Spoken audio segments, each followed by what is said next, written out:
Welcome, everybody, to another episode of Tech Done Different. As always, I'm your host, Ted Harrington.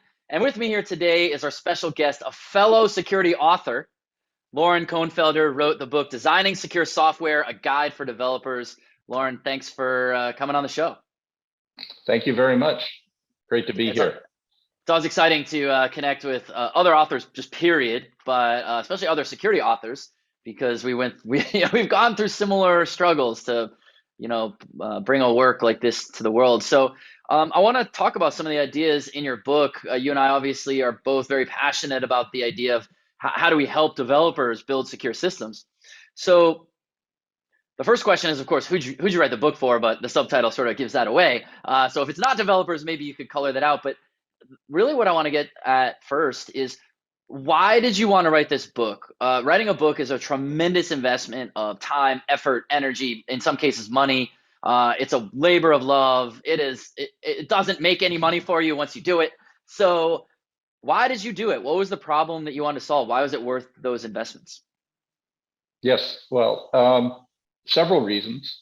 I'm been in the industry for a long time. Started as a kid with mainframes, actually. So I've worked at Microsoft, worked at Google. I've spent some time in Japan, a lot of places, and I've been able to see the development of the software industry, seeing platforms grow. And for example, I was at Microsoft when all of a sudden people realized Internet Explorer was exposed to the internet, and there were security problems with that, and that was rather eye-opening. And then later I was able to work at Google, where they had a different approach. And I think I saw a lot of great work that the big platforms were able to do in security that I was able to experience, participate in, and I didn't get the feeling that it was being shared out into the industry. I thought a lot of other people doing development thought this is too hard. We're not resourced like the big guys, et cetera, et cetera. So I'm trying to share what I learned there in hopes that it's more widely practiced. And to be clear, my focus has really always been in proactive security. So I'm trying to build good defenses. That's why the book is titled For Design, although it does include both concepts, design, and then a lot of implementation is part 3.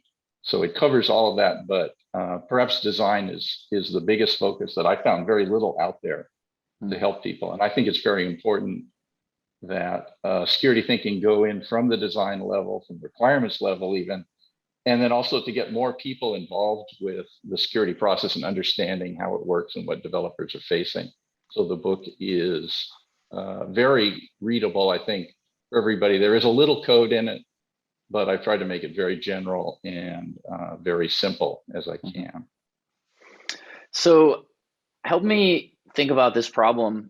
The problem being that developers are expected to build secure software, but that's not their chosen profession. Their profession is to build things. It's not to necessarily break things.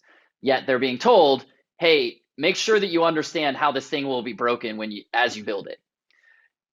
How do we deal with that? Those are two remarkably different pursuits of a profession, and yet the business needs that to happen. How do we solve this? Yes, that's a good framing. And I would say that the book is very much an attempt to blur the line and not say that building secure software is like a whole nother profession, unlike building software. I'm trying to integrate it. I'm trying to make it accessible to everybody. I realize that you will need pen testing. You will need a bunch of expert advice for things like what crypto algorithms to use, et cetera. But for the most part, I think most developers can up their game. And my book is actually written squarely to that. It's trying to be very approachable for anybody who hasn't looked at software, may have found it daunting. I'm starting at the beginning and explaining everything. I'm using a lot of stories and examples, but it also, I think, hits on a lot of big concepts and gives you the tools then to go and learn maybe a particular protocol or language and such. And of course, I can't get into all of that. So I'm trying to get everybody lifted up and ready to learn more about security as appropriate for the kind of work that they do. So let me push on this question a little harder. And what I'm trying to do is put myself in the shoes of a developer. Hmm. Developer comes out of a meeting with their boss, who just came out of a meeting with their boss, who just came out of a meeting with their boss. And the more bosses there are, the farther away from the actual tech those bosses become, and the more Yes. they become unreasonable in the Hmm. expectations they might have of a developer. So all those orders trickle down to the Hmm. developer, and the developer now has to make some choices about where to allocate time. And also where not just time of building things, but time in terms of educating themselves. Hmm. So how does a developer like what's a practical piece of advice for developers who are listening to this right now, or managers of developers who are listening to this right Hmm. now? What's a practical piece of advice for how they juggle those often contradictory demands between you got to build a thing, it's got to have a certain set of functionality, and it's got to be done by a certain date, and it has to be a certain level of quality, and also this other completely different discipline. It must also be secure. How do they do that? What's a practical piece of advice? Well, yes. Again, it's that two different spheres, and again, I'm trying to pull them together. Okay. So I would say at the foundational level, understanding threats are probably the beginning of having that discussion up the chain.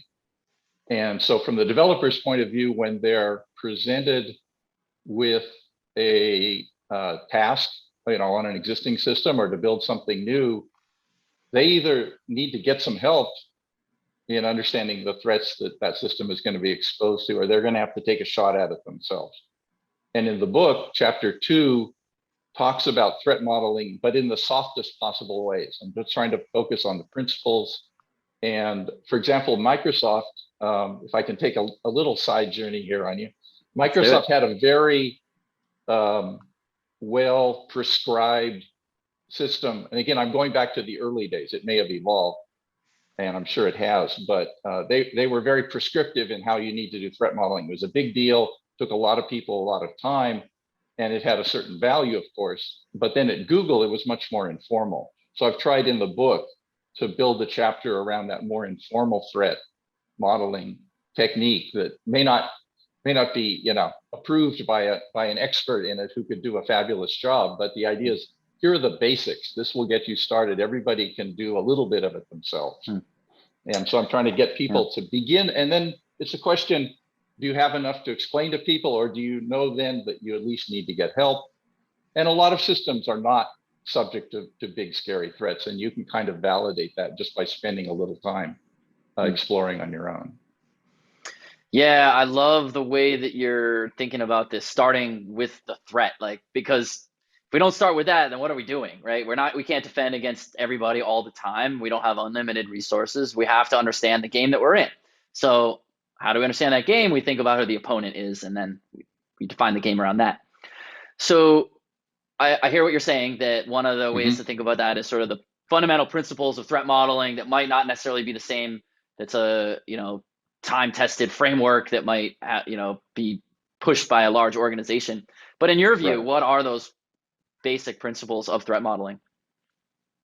I've structured it around the four questions, which is something that Adam Shostak has been talking about for a long time. And it's actually kind of a simplification on top of the early Microsoft stuff, which is built around Stride, which was the model that Mm, I did with Project Guard, and that sort of started thing. But all of this is about giving people a little bit of structure so they can begin to think about it. And then once you get rolling, and I give some examples in the book, for example, mm, also, then I think people will be surprised at how well they can do on their own.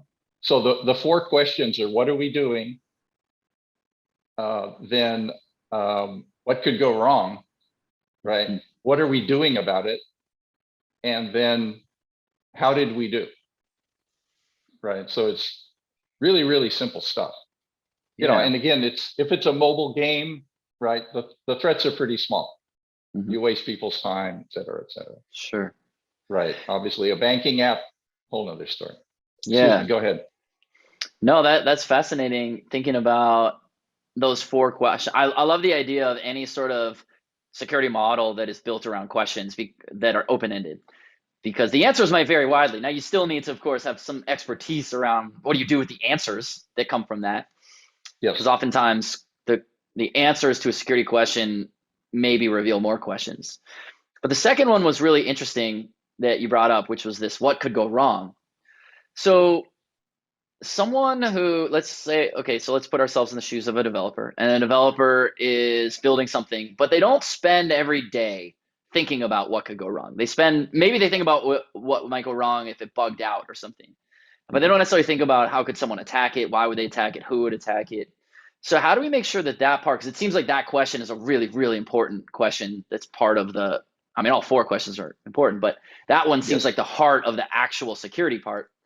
How do we help a developer who doesn't ask that question all day, every day, know how to answer that well? Yes. So, for example, I think one of the best things the book does is it gives you a whole bunch of stories and examples. Mhm. Okay, so I just tried to pile that on, and actually, in the opening chapters on trust, I talk about closing your eyes, going to a busy street with a friend and having them lead you by the hand across the street so you can feel what trust is versus threat. And so I think connecting this to our physical intuitions is extremely important. Just as if you met an odd looking person behaving suspiciously on the street, you instantly have your eye on them, right? There's something not right there, and then you start thinking about it. So I think by telling these stories, it gives people a little bit of a view. And in the book, I call it about putting your security hat on, right? And then, I'm trying to give you all these stories to say, here's what happened, and here are all the different ways. I can give you more examples, but does that, at the high level, answer your question? It does. You're getting the wheels turning with that metaphor. So let me make sure I understand it, because I like it a lot and I'm going to steal it. Okay. I mean, I'll Good. credit you for Oh, sure, no, but it's so good. Not mine. So what I think I understood you say was that a threat, and correct the metaphor if I'm doing this wrong, the threat is the car barreling down the street towards a pedestrian crosswalk. That's the threat. And trust is me being willing to put on a blindfold and hold your hand as you walk me across the street, that you will not walk me in front of a car barreling down the street. So that's the difference between trust and threat. Yes. And again, I want to make it as physical as possible. And I sort of tried to write it like a little story and lead the reader through. And like when I was editing it, my heart rate goes up a little bit. Yeah, mine did I'm a little. imagining, the busy street and the sounds you can't see, right? Yeah. All those alarm bells are going off, but your friend is there. So again, just connecting to real life scenarios. Another example, and this gets a little bit more into the implementation part, when I'm talking about injection attacks, right? Which I suspect a lot of your readers, but hopefully this little story will explain what it is. There was a softball team, and this is from Reddit, so it may or may not be apocryphal, but there was a softball team, and there was a computer schedule, and the team gets to choose their name, right? What could go wrong? So the team's name that they decided on was "No Game Scheduled Today." Okay. So when they were playing through the league in the calendar, the other team would say, the Hawks, "No game scheduled today," and then they wouldn't show up, and so this team was winning by subterfuge. That's amazing. They deserve to win. Yes, but I mean, that's an injection attack, pure and simple, but there's no code, nothing, right? So totally harmless. Pick your own name. What could go wrong, right? Yeah. It's not like you're putting a script tag in there or something, and that's of course another version of taking it. But sure. So those are the sorts of things where I'm trying to really connect it to the stuff we all know and is all baked in, right? But it's innate knowledge, so it's hard for us to put our fingers. And I think, like professionals, I'm sure the people you work with, they know security inside and out. It's hard to explain to others, but we know it, right? Yes. We've crossed some gap, and so that's what I'm calling, the security hat. And I'm trying to give example after example, just connect it to really familiar stuff. And I think all you can do is hope that with a little experience and seeing it this other way, right? Totally. That people will learn to do that.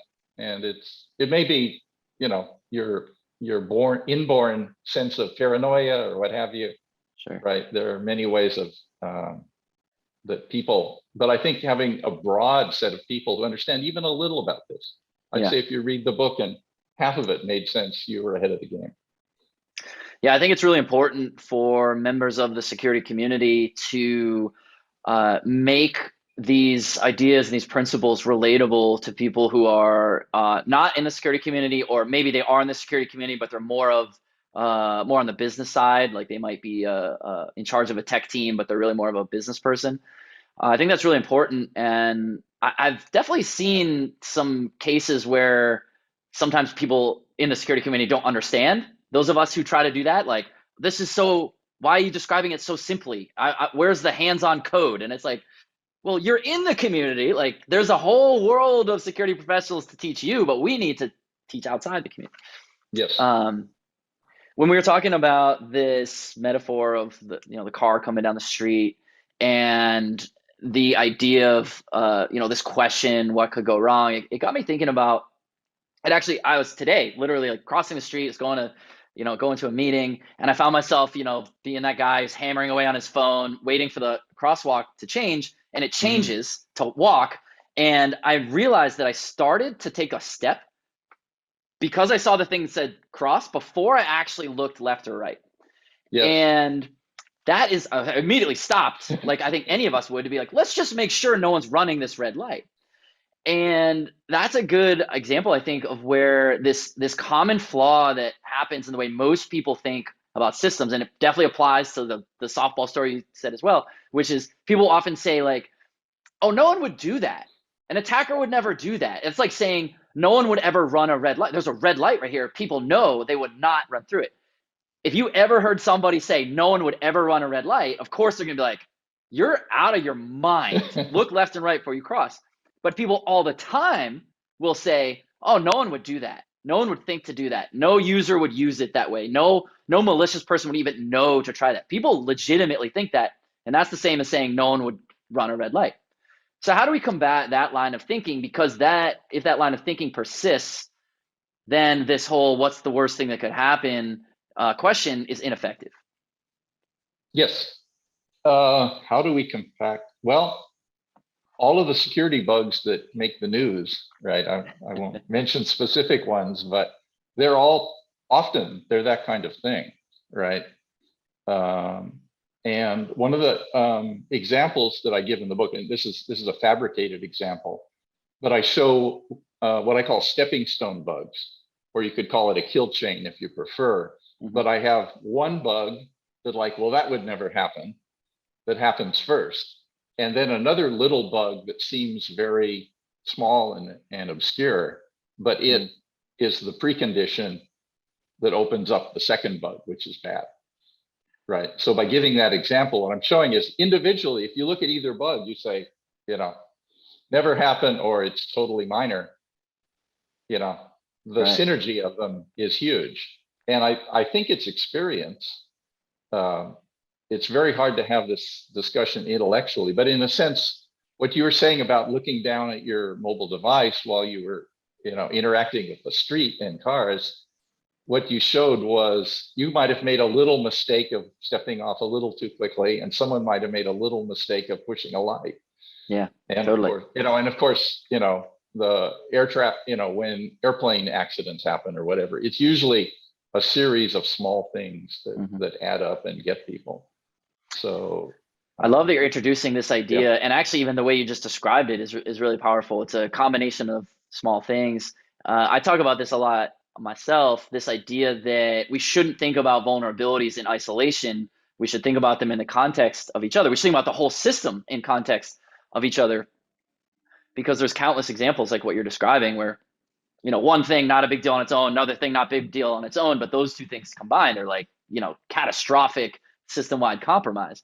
There's a story that I tell from one of the projects that we did where there was this system and it had this one problem where it had information leakage where the system gave up the user identifier for all users. Not good, but not the end of the world. But it had this other bug that was the way you change credentials. You didn't supply the credential, you just supplied the user identifier. And in theory, you only knew your own user identifier, but when you combine these two issues, any user could take over the entire system. And that's definitely an example of like, well, what's the worst thing that could happen? Um, Yes. cool. Okay, so I like what we're talking about here. That how we're helping developers think about these security Mhm. principles. What should the relationship be between developers and the security team, whether that's their in-house security team or if they entirely outsource or majorly outsource their security function? What should that relationship be like? Um, well, again, as you referenced, there are many different styles for security teams. And like my most recent experience was in Google. And we tried, and in the book I write about it specifically, we tried very much to be collaborators. And so when we did, for example, a security design review, which is something that I cover in detail in the book, we were very much sitting down with people to say, we're going to put on our security hat and look at this just so you won't be surprised later. And again, ideally, we might see something like, oh, maybe choosing the game name, the no scheduled name might be a problem Yeah. when most people wouldn't. But I think collaboration is important. And I actually tell a story about, I guess, what you could call soft skills, which was a problematic security review that I experienced. And I walked through some strategies about, when at first your help is not welcome, how you can deal with that. And this was fortunately a story with a happy ending, and we turned it all around. But it took a lot of thought, and I think in writing the book, I realized even to a greater extent how much security is often a cultural issue, an industry issue. There's a lot of momentum. There's a lot of people looking around at what everyone else is doing, and then I want to do that rather than really going down to first principles and thinking through what they want to do. So there's a lot of psychology, all of that stuff. And I think, especially since programmers and security people tend to be really focused on the detail, right? Because, one bit off somewhere could be a really big deal if you're trying to do a penetration attack. Those sort of people, I think, sometimes also need to step back and look at the human situation and the human factors so they can find a way to be collaborative in those. So it's a little bit adversarial in that you're trying to find holes, but of course you're trying to do it in a helpful way and then suggest mitigations, Mhm. right? Which to me you should always pair up when you're trying to do this in a collaborative way. Yeah, I totally agree with you about being collaborative. It's really remarkable to me how often we see the approach to security, this partnership, be the opposite, right? Where Mhm. organizations will say things like, "Well, let's keep the security team out and see if they can get in, because that's what the attacker would do." And it's like, yeah, but you have the advantage of information. You want the security team to take advantage in order to help you, right? And so it's good to hear you reiterating this idea of collaboration, especially in the context of what we're talking about with soft skills. So let's talk about soft skills a little bit more. I think people think about building software and especially building secure software as a very, very technical Mhm. pursuit, which it is. It indeed is. But of these different soft skills, you listed a few off. What do you think is the most important one and why? Well, I mean, I don't really think I have labels for the skills, but I think it boils down to empathy, Mm, right? Because clearly for example, the case that I write about in the book, they were coming up on launch. They found out about this corporate requirement to have a security design review, and it was just like a big obstacle in their path. mm, And so what it finally took, I think, was seeing what their situation was. And then, for example, I list some alternatives. So like the lead developer was totally swamped. So we found some other people on the team that we could get to answer questions. If they had a documentation gap, right, we would maybe look at the code, maybe suggest add this paragraph to your documentation, et mm. cetera, et cetera. So we really did try to get on the same side with them. And that ended up working out very well. But I think more than all, security shouldn't be the policeman, right? You want to be more like the fire chief who's checking out the building before people move in. At least in the part of it that I do, right? I like that metaphor. Not the Yeah, policeman, but more like the fire chief, the building inspector, to make sure it's safe to go live in that yes, building. exactly. Hmm. Easily taken for granted, I would say. And of course, you never get to, like wave your flag and say, see, I avoided, this from happening, because it never happened. Yeah, But it's still yeah. important work, just like, we can trust the tires on our car or Hmm. whatever safety equipment that we just totally take for granted. Hmm. Yeah, this idea of being the fire chief or the building inspector, those people aren't necessarily loved by people who build buildings, Exactly. because they're like the barrier to being able to monetize the construction effort. But without them, without that safety valve, my God, the building, the structures that we would build would be just absolute garbage. People would die all the time in Yeah, them. sure. And So I, and that's I think interesting. you can imagine, the same building code, but there can be a guy who's mean, right, and is dismissive and says, well, everybody should know that your alarm needs to be 2 feet further that way. Or there Mhm. could be someone who could explain it, could say, oh, the code is this, and let me explain to you why, right? Because I think that often helps people understand. Said, well, because smoke does this in these sorts of situations. And then when people understand the reason behind it, hopefully they're good reasons for all of the code. I don't know. Yeah. It can be done in a totally different way. Mhm. So, and this book, like I said, is written for a very broad audience, but I would say that even people who are deep into security might learn ways of communicating with others or be able to use it as a tool to Mhm. help bridge that gap, because it is a fundamentally different way of looking at software, right? Sure, sure. Yeah. Well, these are really great insights, and as our time comes to a close here, just I'm so appreciative of the insight that you and the wisdom that you provided. Is there any one burning question I didn't ask that I should have that would be really important? Is there any last thing you want to leave our audience with? No, I think you did a great job. We touched on some of it. So rather than spiel, I'll just mention that in addition to a whole bunch of basic stuff about concepts, design, implementation, which is my attempt to sort of level set. And it's also structured, I should say, around my own experience. A lot of this is stuff I worked on or I worked with people in industry. It's not everything, right? I want to be super clear about that, but I figured in the end, rather than cover everything, cover what you've worked on and what you know best. Mm. And then at the end, I give some forward-thinking ideas about some challenges to how the industry might be able to do better going forward, and just sketch a few ideas like that, sort of to cap it off and to lead it forward. And yeah, I hope more people get involved in security and they do the security work earlier than later, and they'll be glad, I think. I love it. Love to hear it. Well, Lauren, Thank thank you. you so much for spending some time with us together today. Thank you, Ted. Appreciate it. Good luck. Of course.